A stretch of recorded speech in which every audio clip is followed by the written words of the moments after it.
What's up, guys? Combat Addict here. I just finished watching the Overeem Harris fight night. And what we're gonna do now, if this goddamn computer will let me, we're going to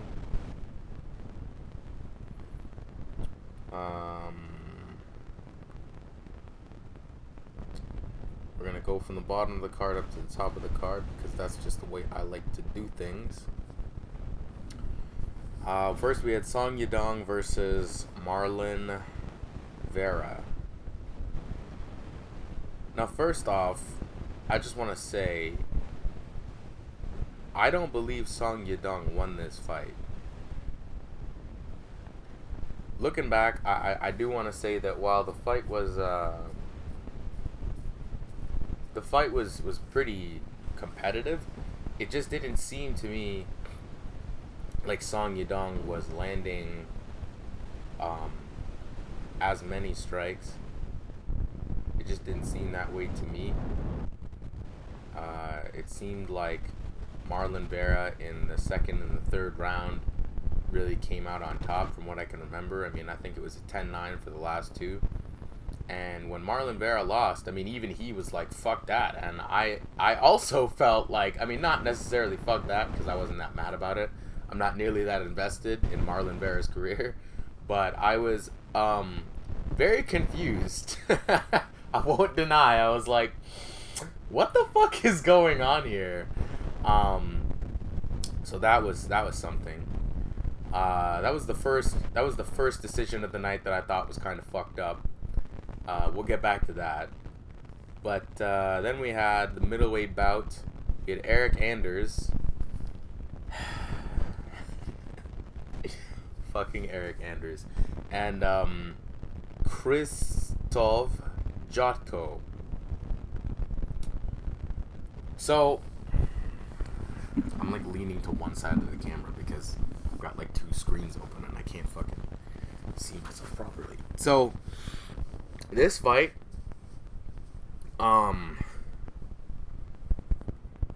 obviously Jotko should have won, and I'm pretty sure it was unanimous, which it fucking better have been, because Eric Anders, I'm sorry, is not an MMA fighter. He's not. He is not a mixed martial artist.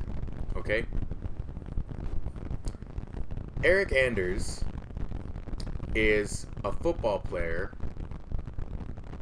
who can sort of throw techniques at 50%, like 50% of what the form should be. Eric Anders doesn't know how to do a fucking single leg. Eric Anders doesn't know how to do a fucking double leg. Eric Anders doesn't understand wrestling. Eric Anders barely understands striking. He doesn't even understand how to throw his kicks right. I am so fucking embarrassed that Eric Anders is still fighting in the UFC like that. You know, in the very beginning, I thought, well, he's new. He was a football player. You know, I was a football player. I understand he's going to need to do some transitionary work here. Especially something like wrestling, where sometimes your lead foot and your lead arm are on the same side, and that is very counterintuitive to what they teach us when we're doing sprints and high knees and everything like that. He's got to make a transition, right? Man, it's been way too fucking long, Eric. It's been like over 2 years since I think I saw you debut, and you got like a head kick knockout on somebody who was standing up.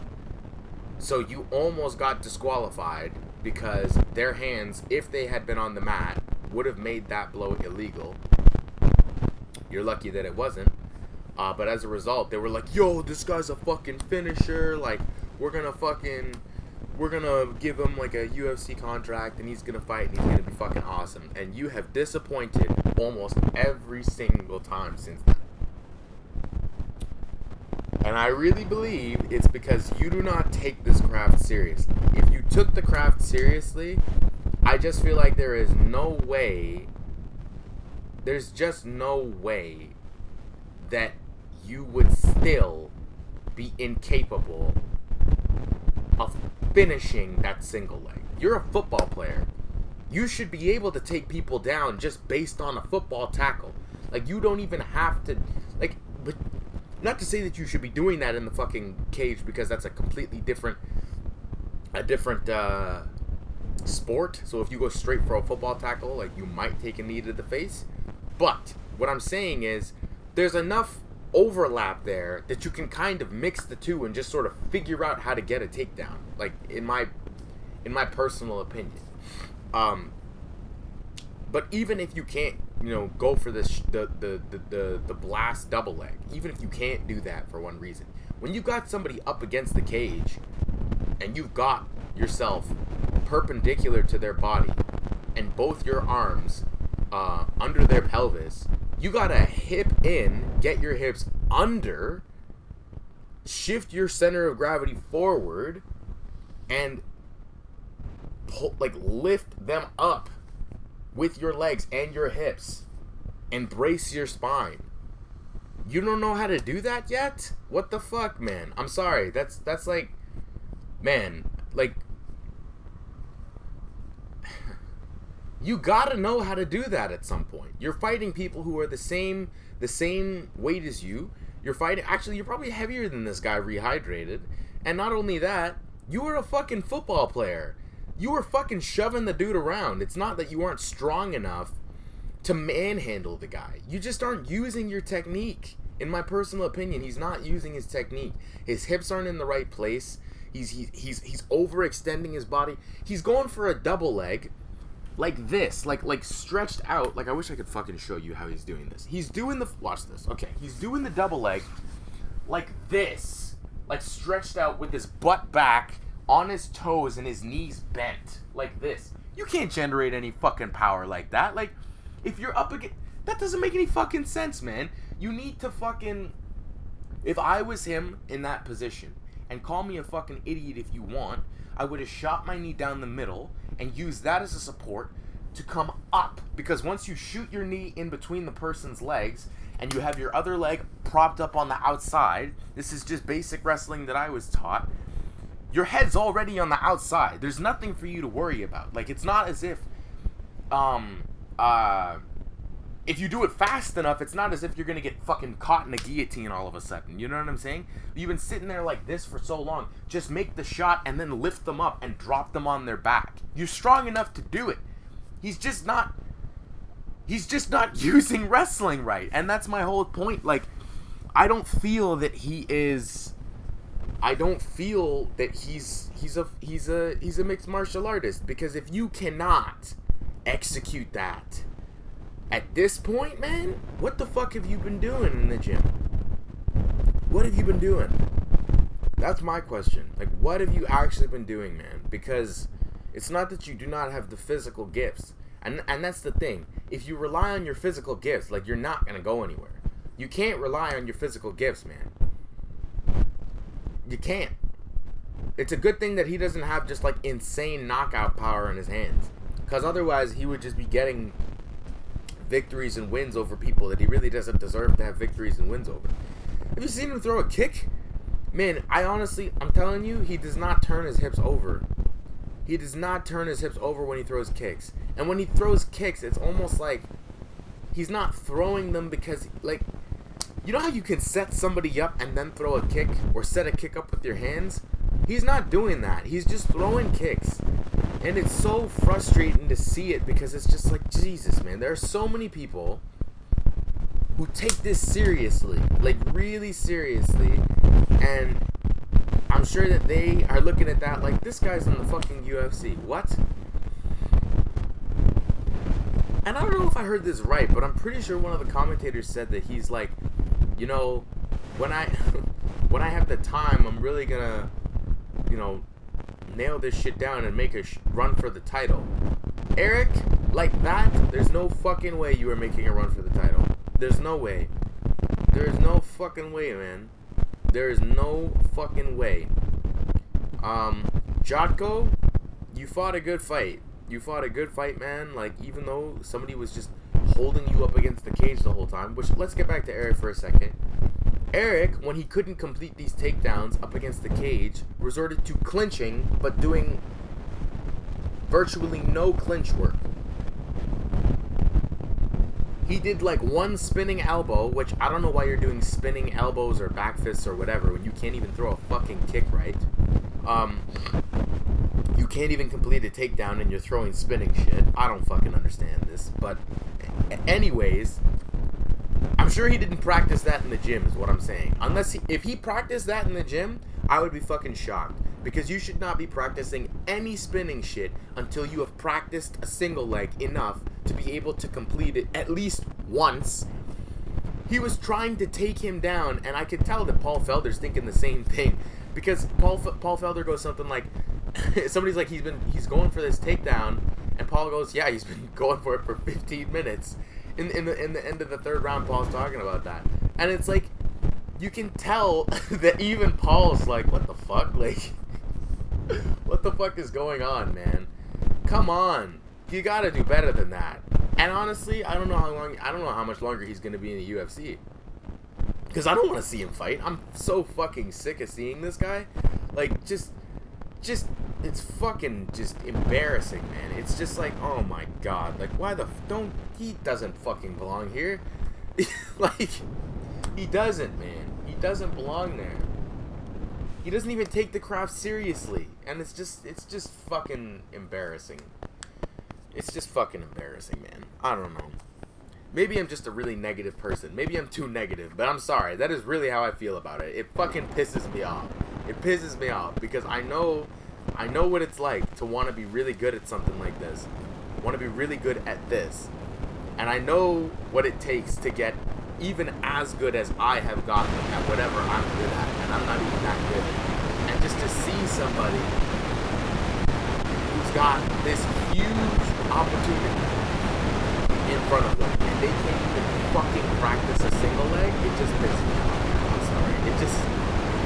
It makes me feel like this person is just lazy. Because if I can do it, and I'm not even in the UFC, I'm just some guy who understands the mechanics of completing a single leg, at least in theory, and like I can do it in practice.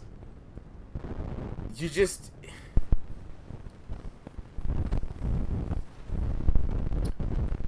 can't even like shoot for the double leg and heel hook like wrap your, is that what it's called? See, now I look like an asshole.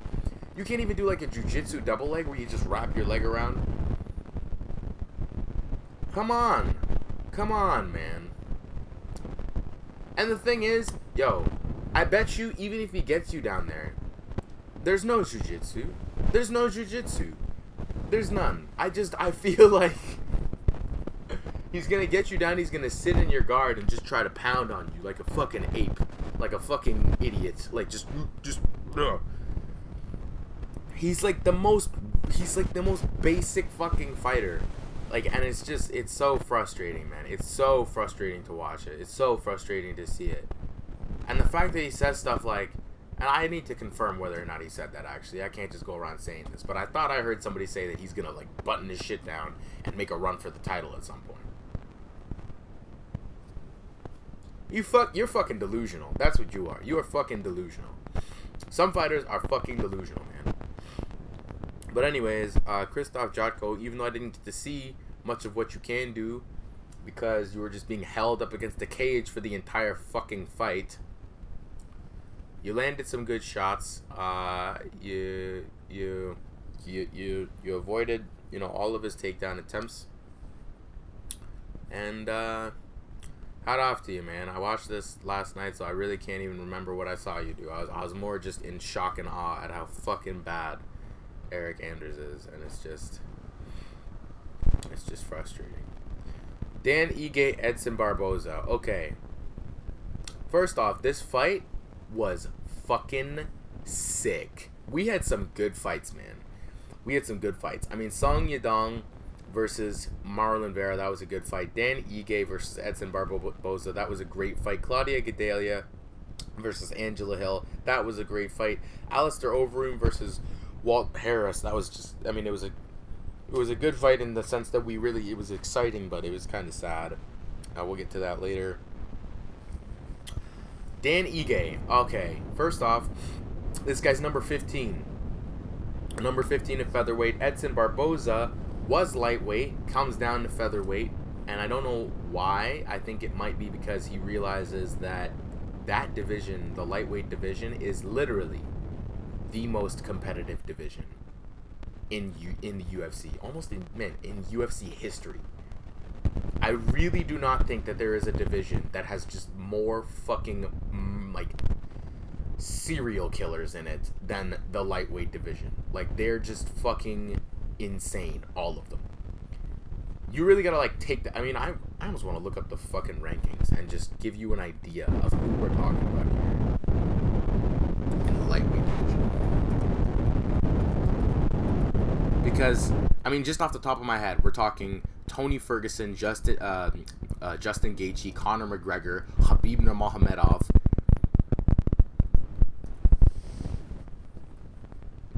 Like, those are just some of the names. And that's like 4 names. You have to get through 4. You have to get through all 4 of those guys.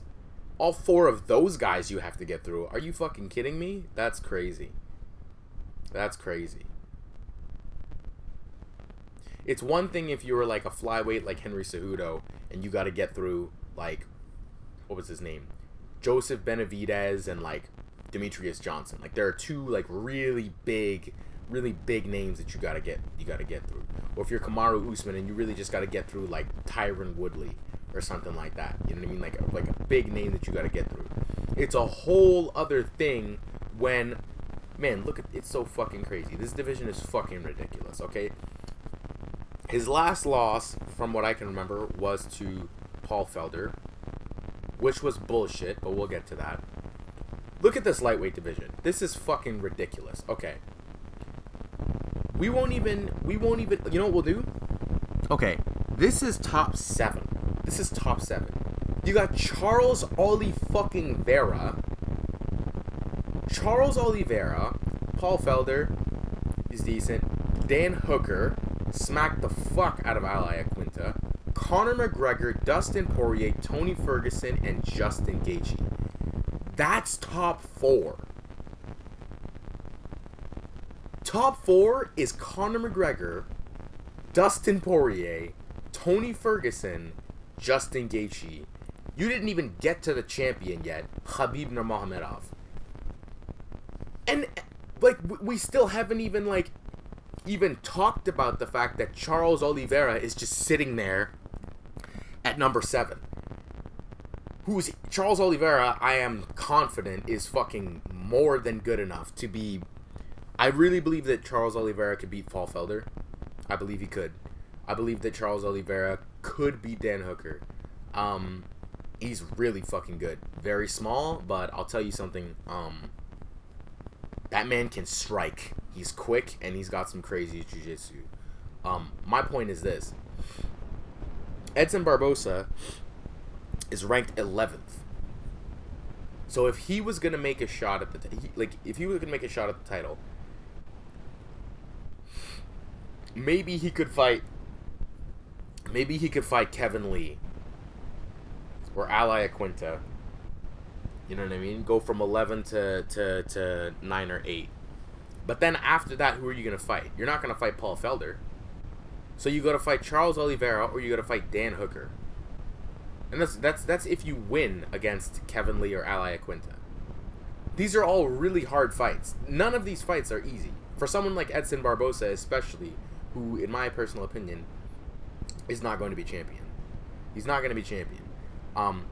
Now, bearing that you win against Charles Oliveira, which is highly unlikely, I think, that you win against Charles Oliveira or Dan Hooker, who is much taller, and probably tougher than him, from what I don't know, tougher.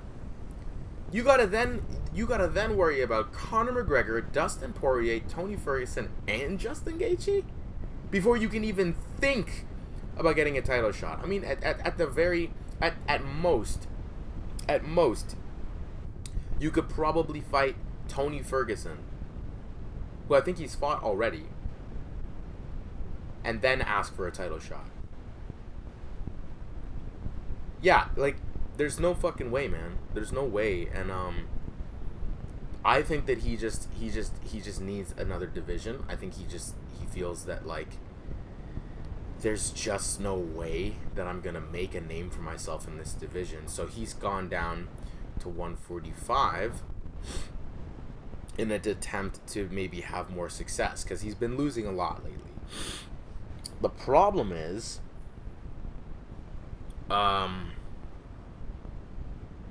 even this division is pretty fucking stacked. But I will say that they are better matchups. Like, if Edson Barboza fights Jeremy Stephens, that's a good fight for him. You know what I mean? He can try to keep Jeremy Stephens at bay with kicks, probably even knock him out. You know what I mean? Calvin Kattar, that's a tough fight. I don't know if he'd want to take that. Yair Rodriguez, everyone would want to see that fight. Two kicking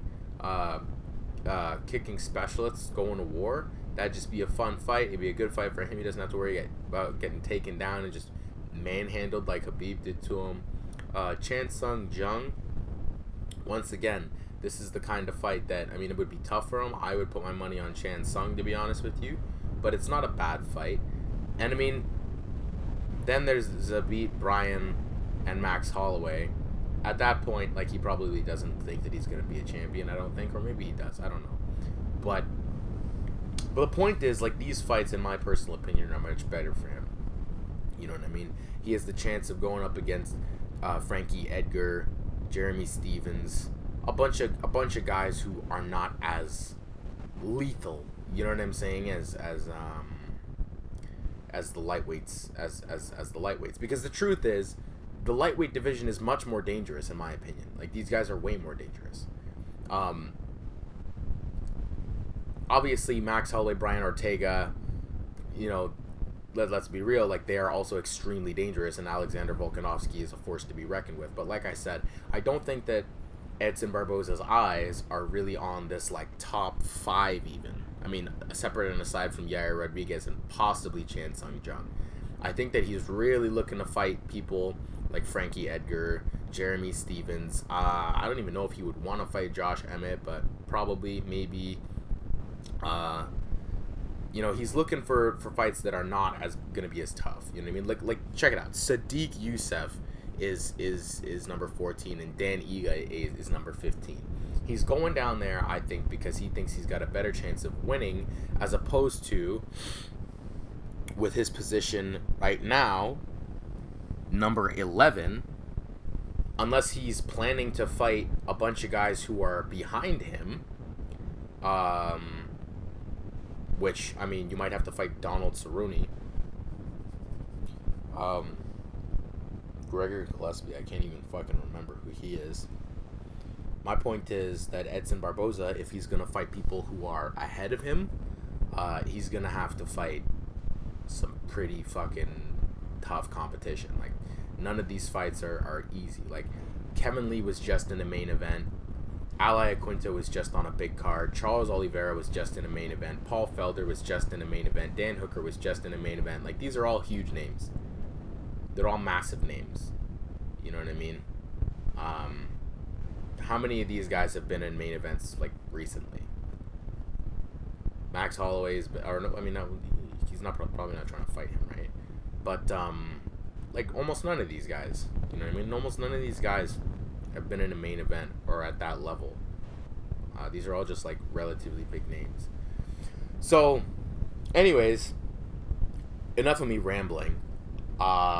He goes down and he's like, you know what? I'm good enough. I'm at a high enough ranking that I could probably break into the top 15. That's what he's thinking. That's what I think he's thinking. Because other than that, man, there's no explanation for me, like, the why you would want to cut more weight.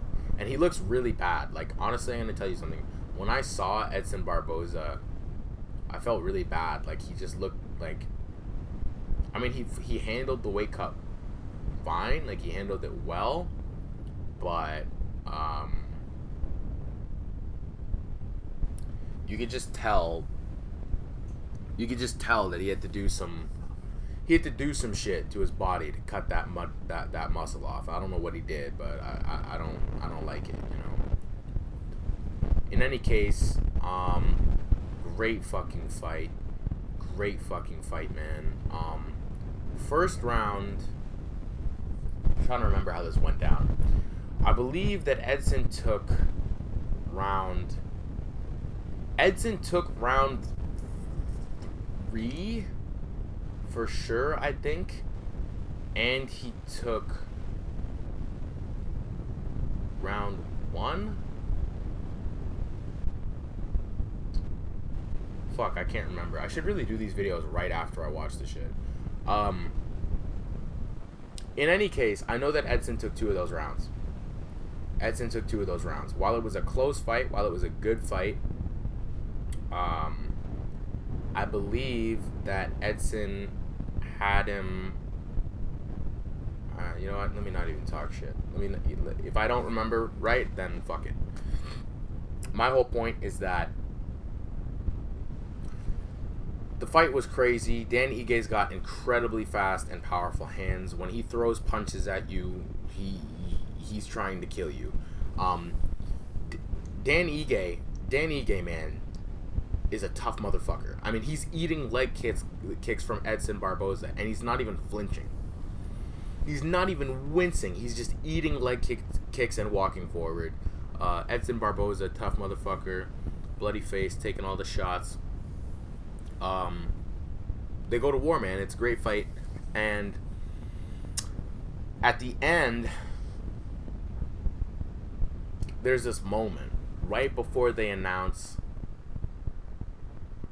Not before, but yeah, right before they announce the cards, where you hear him go a split decision or something like that. No, that doesn't work. That's me. What did I hear? I sound like an idiot right now. I'm trying to talk and I can't even talk. They say something like, oh, yeah, like, judge whatever scores it, 29-28 Barboza. And then, another judge scores it like 29-28 fucking Dan Ige. And immediately Edson starts to cry. Because he knows. And I know as well, because I'm looking at it, and I'm like, oh, fuck. They did it to him again.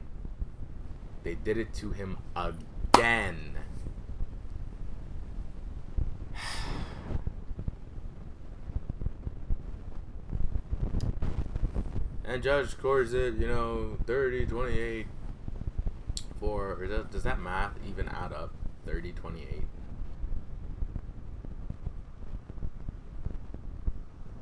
30-27? I think that's the right one. Fuck it, we don't do numbers. 30-27 Ige or something like that. And man,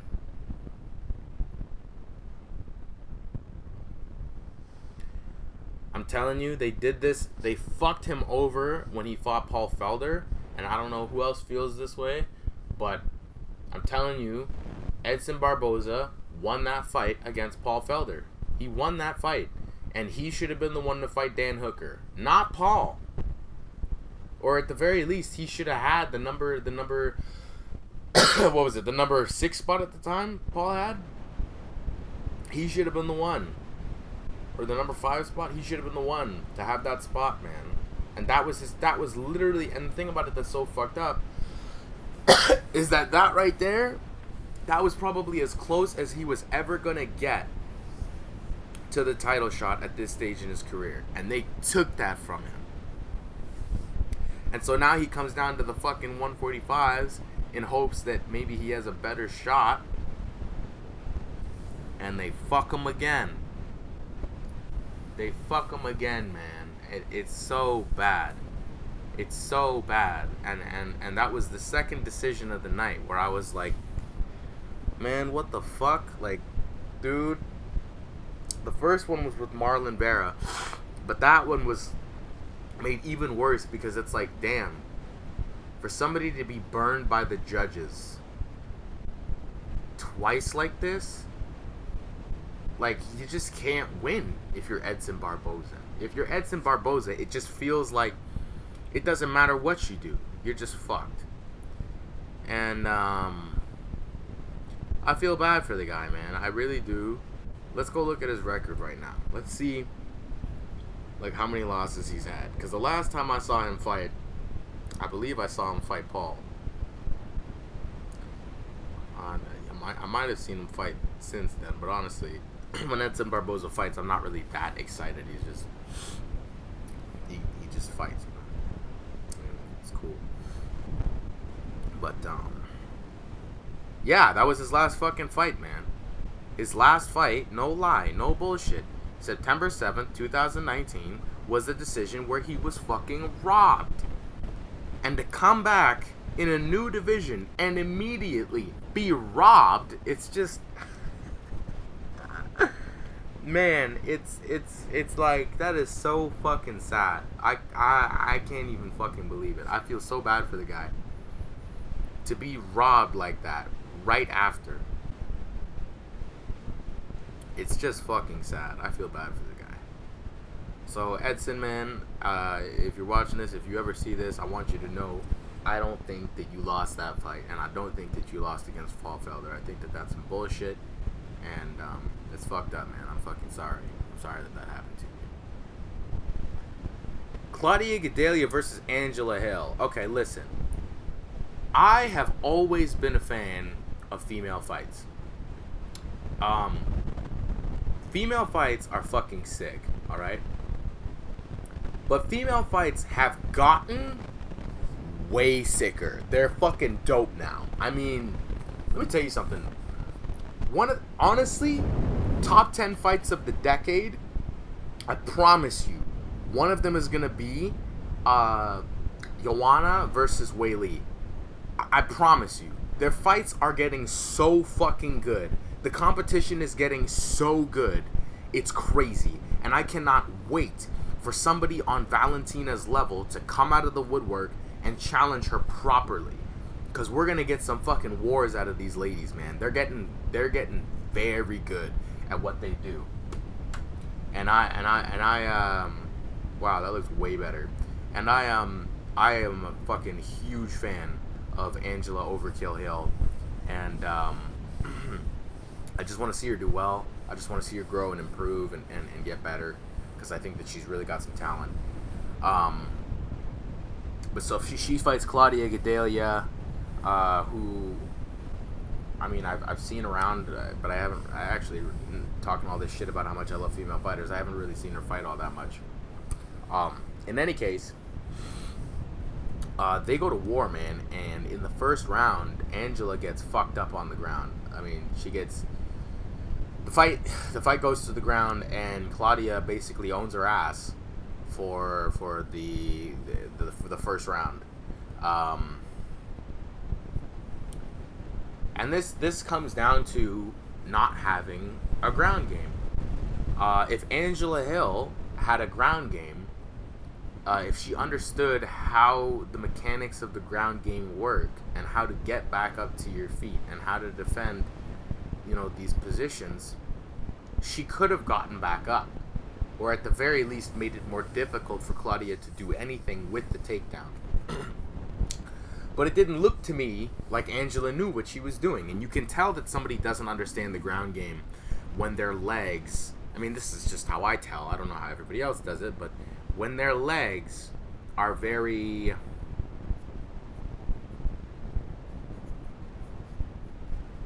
It's like their legs are dead.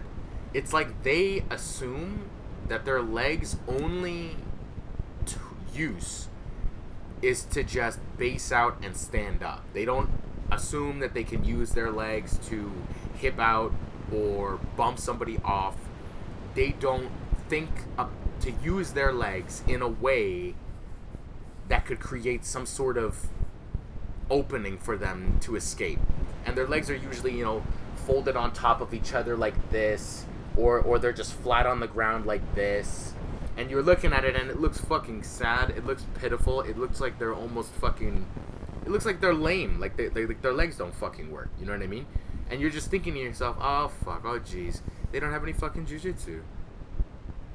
They don't have any jiu-jitsu. You can tell right away. If somebody has jiu-jitsu, they're not going to do that with their legs. I'm telling you. They're not going to do that. And so I'm looking at Angela, and I'm realizing that she is a Muay Thai striker who does not have a ground game, or does not have a good enough ground game to escape from the position that she's in. So the first round goes to Gedalia, right? Second round, Angela Hill comes on strong and beats the fuck out of Claudia. I mean, it's still a competitive fight. It is still a very good fight. They're throwing shots at each other from both sides, but Angela Hill is getting the better of these exchanges. And it is just clear, especially when Angela Hill hits her with a right hand that spins Claudia around and causes her to fall flat on her fucking face, that Angela Hill is winning that round. Angela Hill won that round. The third round is like, man, I love fights like this, where it's like the first round goes to corner, the red corner, the second round goes to the blue corner, and the third round is just a fucking war. I love fights like that, man. They're really entertaining. You know, you've got no fucking idea what's gonna go on. You're on the edge of your seat. Your fucking eyes are pinned open. You know what I mean? There's just no moisture in your fucking pupils, and you're just glued to the screen. That round, I'll tell you what I saw. I saw a very even fight, but I saw a fight where Claudia's punches were more impactful and powerful. That's what I saw. Does that mean I think she won the fight? No, not necessarily. To be honest, at that point, I was just watching as a fan. I wasn't even keeping track of like who's actually hitting more, who's got, you know, the more shots landed. Like I wasn't even looking at that at that point. At that point, I was just like, this is fucking crazy. Holy shit! Like, this is awesome. It was only until the commentators are like, well, Angela Hill, you know, I think she's landing more strikes, that I'm realizing, okay, well, Angela Hill is landing strikes, but they're just not, like, when she lands a strike, you don't hear it really, you know what I mean? She's just real fast. She's real fast, and she's sort of peppering her with shots and landing, you know, blows here and there. And it was at this point that I realized it is very possible that she lost the fight. It's very possible, because she lost the first round most definitely, and it is likely that a judge could see how Claudia won the third round. And that's exactly what happened. And honestly, that fight was a close one, and sometimes you just get so into it, it's very hard to fucking quantify the damage that's being done, and you sort of resort back or fall back onto quality of damage being done. And I think that might be what happened there. But once again, I almost wasn't even paying attention to the strike percentages at that point. I was just balls deep in the fucking fight. So, good fucking fight. But I hope that Angela learns from this. I want her to come back, and I want her to come back stronger. I want her to work on her fucking ground game. Because here's the truth. If Angela Hill had ground game and knew how to get back up to her feet, she won that fight. And I'll tell you why. What happened in the second round could have happened in the first, if Angela could have got to her feet. That's the truth. If she took the first and the second round, the third round, however close it may have been, whether it went to Claudia or not, wouldn't have mattered. The difference in that fight was the ground game. And the reason that I say that is because, look, man, if you're not going to definitively beat somebody with striking, you cannot rely on striking. Unless you are such a good striker that it just doesn't matter. If they take you down for it just doesn't matter. You will be able to convince the judges that you are just the superior striker. You're just that good at striking. And you also know that you'll be able to stand for 2 out of 3 rounds, which you don't know, then yeah, go ahead and rely on your striking. But because you don't know those things, and because most people are not that good, you need to have a ground game. You need to be able to use your legs and your lower body to get yourself to at least a defensive or neutralizing position. You need to be able, not a defensive or neutralizing, you need to be able to get yourself to your feet or to a neutralizing position, which is defensive.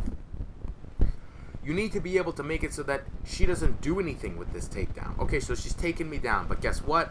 I've got my butterfly hooks in. I'm pushing her off. I'm holding her head and her arm. I got head and arm control. I'm scrambling to my feet, and I'm striking her back. More strikes were landed than takedowns were required, or whatever she did with those takedowns. Therefore, I win the round because striking takes priority in judging. That's what you need. Even if you don't want to be a fucking Charles Oliveira's jiu-jitsu master, you need to know how to get out of the place you don't want the fight to be. You cannot win a fight if you are helpless to stop your opponent from taking the fight to where they want it. So, I want to see her get better, man. I'm rooting for Angela. I've been rooting for Angela for a while, man. I like Angela Hill a lot, and I think that she's got real potential, but she needs to recognize that this fighting, super often and frequently, it's cool, but unless you need to take some time off and workshop those things and polish those things, because if you don't do that, then you're just gonna become a gatekeeper. You're never gonna be able to make a run for the title if you don't fix things like that, and you need to take like 6 months to fix that. Don't worry about, you can fight six fucking times a year, later. Take a year now, take some time now to really workshop your ground game and obviously keep your striking up to par. You do that, go ahead, fight fucking 10 times a year, break the record for how many times a year you can fight. I don't give a shit, but do not sabotage yourself by eating up all of the easy fights in the very beginning, and then getting your ass whooped by every girl who can do a fucking guillotine in the top 15. Like, don't do that. Don't do that, man. It's a quicker way to the bottom. Like, yes, you will ascend very quickly, but then you will be eaten alive. And that's the thing, man. It's not a fucking sprint. This is a goddamn marathon, and if you are not careful, you will end up being a gatekeeper, and then you will end up being a pawn for people to use to get to where they need to. Because one day, a girl with your striking is going to come along, and you're going to think, oh, this is a good fight for me, and they're going to take you down. And then it's over. And so it's I want to see her really work on that shit, man. She needs to work on that. And the thing about it is, it will accent your striking. Because if you know for a fact that if somebody takes you down, you have worked getting back up to your feet so many times that it is not a problem for you, who the fuck is going to take you on, really? Only somebody who's a better striker than you are. And at that point, not having a ground game will hurt you again. But at the very least, you need to get that down, because it will help you. It will help you. And if you can avoid takedowns and things like that, I really believe that will bring it to the next level. Because you would have won that fight, and then you would have been number 6. But it's a good thing you lost. I'm going to be honest. It's a good thing you lost, because if you won, let me look at fucking who we got in that. What is it? The strawweight division? She's a strawweight, right? She's got to be. She's so fucking small. Yeah. Because if you won, let's say you're number 6, right? First off, you're fucking strawweight? Jesus. You know who you're gonna have to fight? Alright. So, you know what? I'm wondering if she's thinking like, okay, say she won against Claudia Gadelha. Really and truthfully, there aren't that many girls in this division who have a ground game like that you're gonna need to worry about. I don't really know Nina Ansaroff. She sounds like a fucking wrestler though, with that Russian ass name. So maybe you want to worry about her. But I see the point. The point is, like, I guess I can see why she would not want to work on her ground game, because it's almost a waste of time. Like, if you're gonna have to fight, you wanna Jed, I still can't say that fucking name. Jed Drake chick, or Rose Namajunas. Do you really need to know how to defend a fucking armbar? Probably not. But you gotta know how to get up. You gotta know how to get up. So let's see who these other girls are. I don't even know Nina.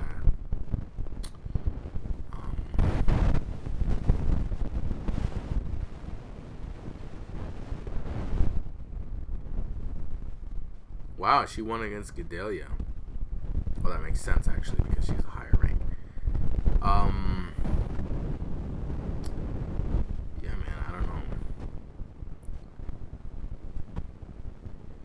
I don't know, man. I'm thinking that Tatina Suarez.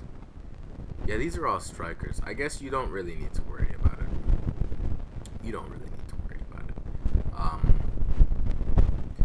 But still, it would have been beneficial. It would have been beneficial in my opinion.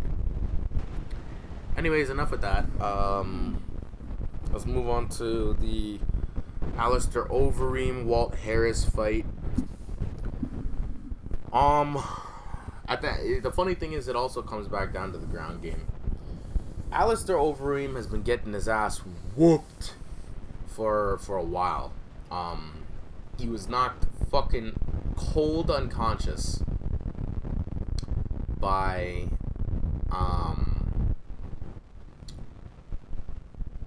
Francis Ngannou, which terrifying to be knocked out like that. Absolutely terrifying to be knocked out like that. And then actually, I mean, there probably was a fight in between here. I feel like there was, but a couple fights in between here actually. But he was knocked out by. Yeah, there was a fight in between there. He was knocked out by Biggie Boy Rosenstruik.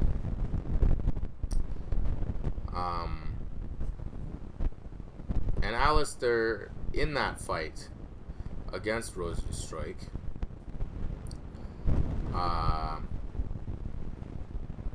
really didn't do like anything. Like, I mean, he did do stuff and he was winning the fight, but it was a very like point sparring win.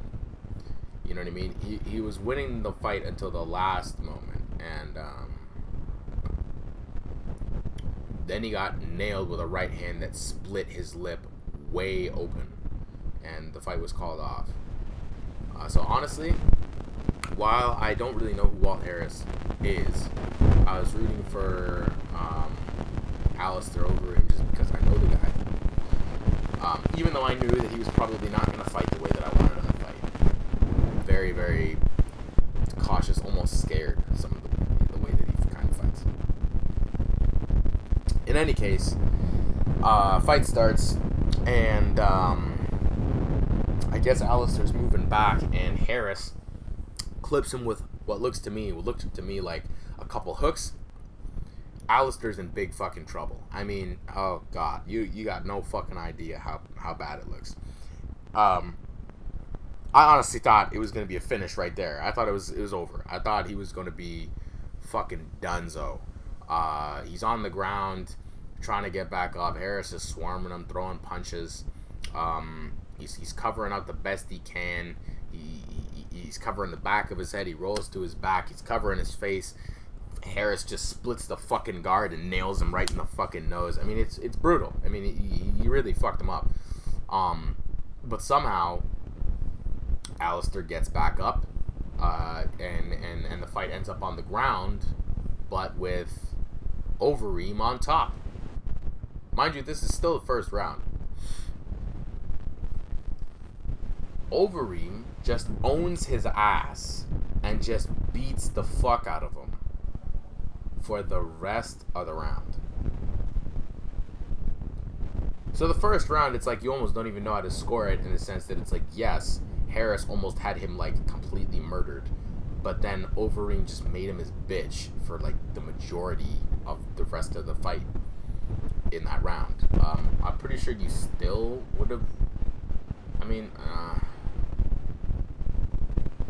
honestly, I feel like you would have had to. You would have had to give it to. I don't know who you give that to. I feel like you would have had to give it to Overeem. I don't know why. I feel like I need to say that, but I feel like you would have had to have given that round to Overeem, in the sense that yes, he was in adversity. Yes, he was hurt, but then he also like held this guy on the ground for what was probably two minutes, almost half of the round, and just punched him in the face unanswered. But at that point, for me, if I was a judge, I was thinking I would have just given him a 10-10. Just to make it fair, I would have just been like 10-10, whatever, like 10-10. Second round, my whole thing was, well, Overeem's got to get the fight to the ground because he's getting his ass whooped. And then he fucking right head kicks Harris, who's like, ugh. And then he fucking clips him with a left hook, and he's like, ugh. And Overeem smashes him with a right uppercut, and he goes down. And I'm like, what the fuck? And I guess we all forgot that this guy, Overeem, was like a kickboxer before, or some shit. Right? And he's got like fucking 55 fights or some crazy shit like that. Anyways, he's just, and at that point, he's just fucking manhandling the shit out of Harris. He's just on top of him, punching him in the head, and Harris is moaning and whining and shit and covering his head, and you can see like Harris does not want to fight anymore. He doesn't want to fight, and he's based out with his knees at first, and then Overeem flattens him out on his back. Like he's on his back, and Overeem flattens Harris out while he's on his back. And at that point, I'm just like, this is over. But the entire time, you know what I was thinking while this ground domination was happening in the first and second round? Harris doesn't have a fucking ground game. And it comes back to the point, man. If you want to be a fighter, I'm telling you, look, just listen to me.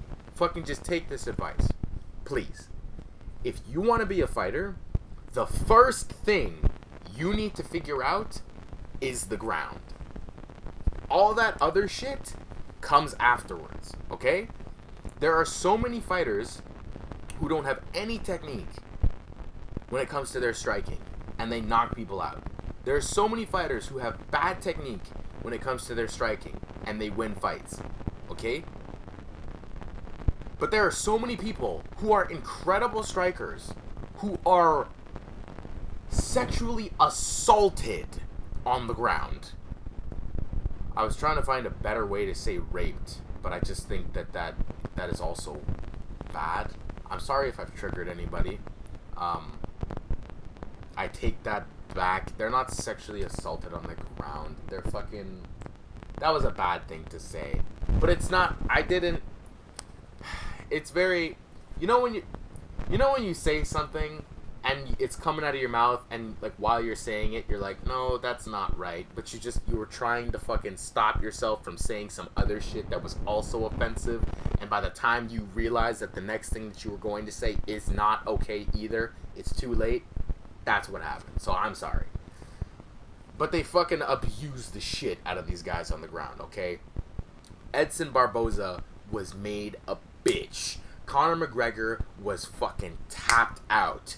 It doesn't matter how good of a striker you are. If you have somebody who is superior to you in the ground game, exponentially so, you're going to lose.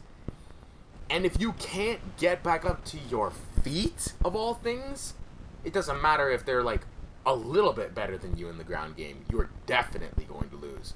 And so with Angela Hill and Walt Harris, it's the same thing, man. You gotta get your ground game figured out. If you don't have your ground game figured out, that's it.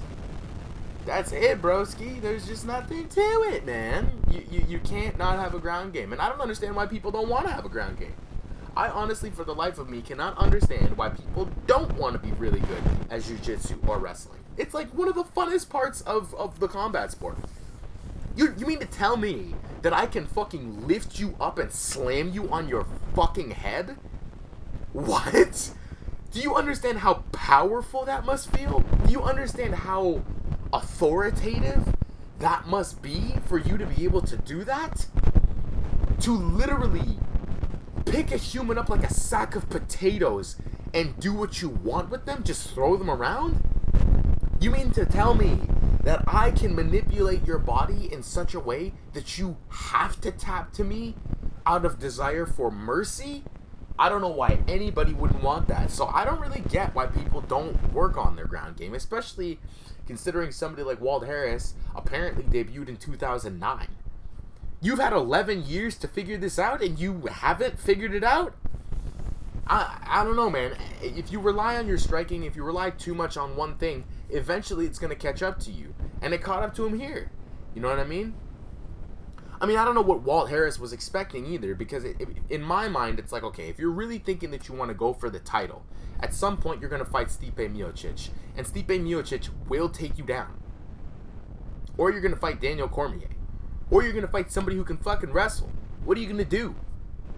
And it's just weird to me that fighters don't foresee this. I'm like, you don't fucking see this coming? You can't see that if you don't have a ground game, someone is gonna make you their bitch one day? I just don't understand that. It makes no fucking sense to me. It makes no fucking sense. The only explanation I have is that fighters are impulsive people, and they sometimes just want to bang, you know. But I'm gonna be straight up with you, man. I think it would be equally as fun, actually almost more fun, to punch somebody while they're on the ground,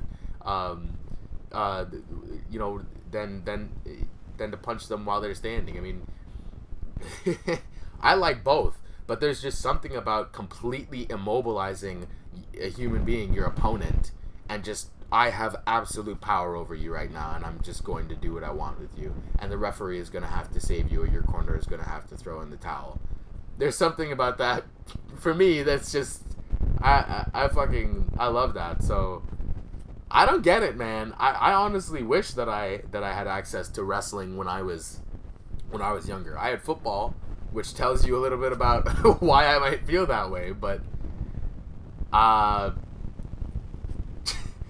love wrestling, man. I want to do wrestling like real wrestling. I want to fucking try to actually, I would take 3 months to just work on wrestling and just nothing else, just wrestle. I would do that. It'd be so fun.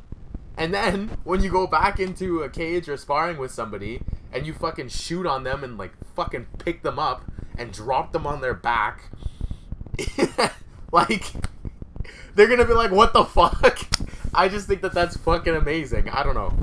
I'm just surprised people don't do it. I'm surprised that people are like, I'm just a striker. Why the fuck would you even want that? I don't know, man. That's why I like MMA, because it's everything. I want to do everything. I want to know. I honestly, if it wasn't for the fact that you only have a certain amount of time in a day, I would do fucking judo throws and shit. Why not? I would learn judo. Fuck it. But why do you need judo if you can wrestle, right? That's what I think. If I could just shoot on you and fucking put a crater in your stomach with my shoulder, why the fuck do I need judo? Anyways, man, I fucking watched the fight night, and that's my take on the whole thing. This video's been an hour, so stay classy, everybody.